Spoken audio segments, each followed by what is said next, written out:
વાત કરીએ વડનગરની તો વડનગર જે જીએમઆરએસ હોસ્પિટલમાં ગાયનેક વિભાગમાં લાલિયાવેડી સામે આવી રહી છે કે જ્યાં સિવિલ હોસ્પિટલમાં ગાયનેક વિભાગમાં 5 તબીબોએ રાજીનામા આપ્યા છે ત્યારે સુલતાનપુરની એક ગર્ભવતી મહિલાને સારવાર માટે દાખલ કરવામાં આવ્યા હતા જો કે ગાયનેક વિભાગમાં ડોક્ટર ન હોવાથી દર્દીને ખાનગી હોસ્પિટલમાં રિફર કરવા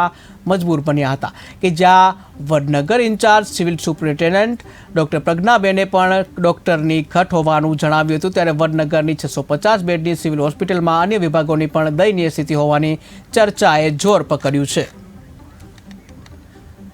તો આ સાથે જ વડનગરથી સંવાદદાતા ફારૂક મેમણ આપણી સાથે જોડાઈ ગયા છે। જી ફારૂક, વાત કરવામાં આવે કે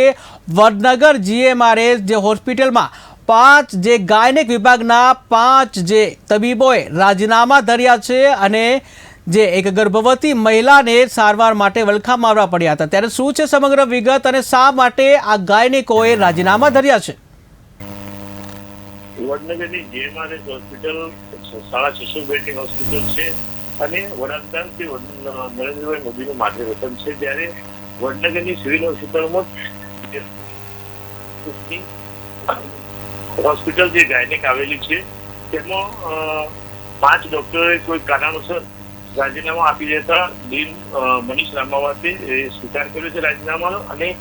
તાત્કાલિક ધોરણે ઉપર લેવલે રજૂઆત કરી ધારપુર મેડિકલ કોલેજમાંથી 2 ડોક્ટરોની ત્યાં નિમણૂક અપાઈ છે। અને વાત કરીએ તો 2 દિવસ પહેલા સુલતાનપુર ગામની એક ઠાકોર મહિલાને પ્રસ્તુતા મહિલાને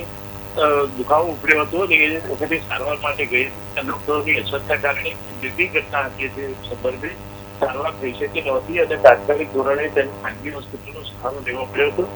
આ અંગે જાગૃત લોકોએ ડીનશ્રીનો સંપર્ક કર્યો હતો અને એમને ટેલિફોનિક ડોક્ટરની ગેરહાજરીને લઈ અને ત્યાં મહિલાને ખાનગી હોસ્પિટલમાં સારવાર લેવી પડી હતી। ત્યારે હાલ તો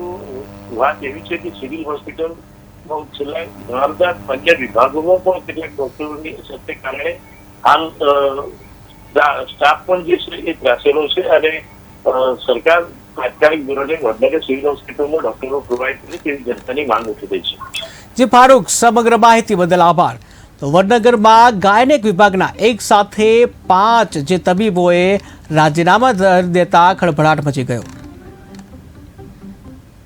રાજીનામા આપેલ દીધો એ કંઈ અચાનક નથી આપેલ દીધો, એમને અત્યારના એમને જે રાજીનામા આપેલ છે એ મારા પાસે છે, એમની તારીખ પણ અલગ અલગ છે અને એની સમય અંતરે રાજીનામા આપેલ છે અને આમાં જેમ હું વાંચી શકું છું કે એમના અંગત કારણ હતા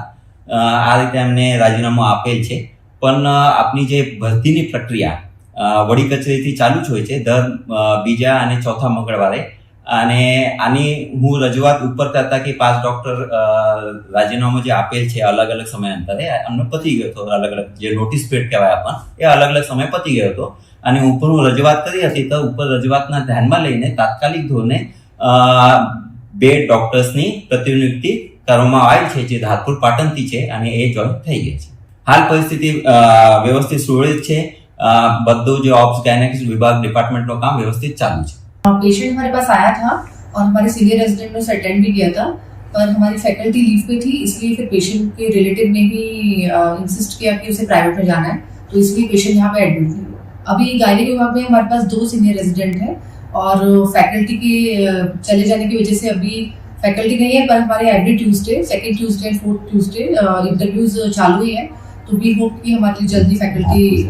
फुल हो जाए और हमारे 2 फैकल्टीज धारपुर पाटन से डेप्यूट हुए हैं तो उसमें से आज ज्वाइन हुए हैं।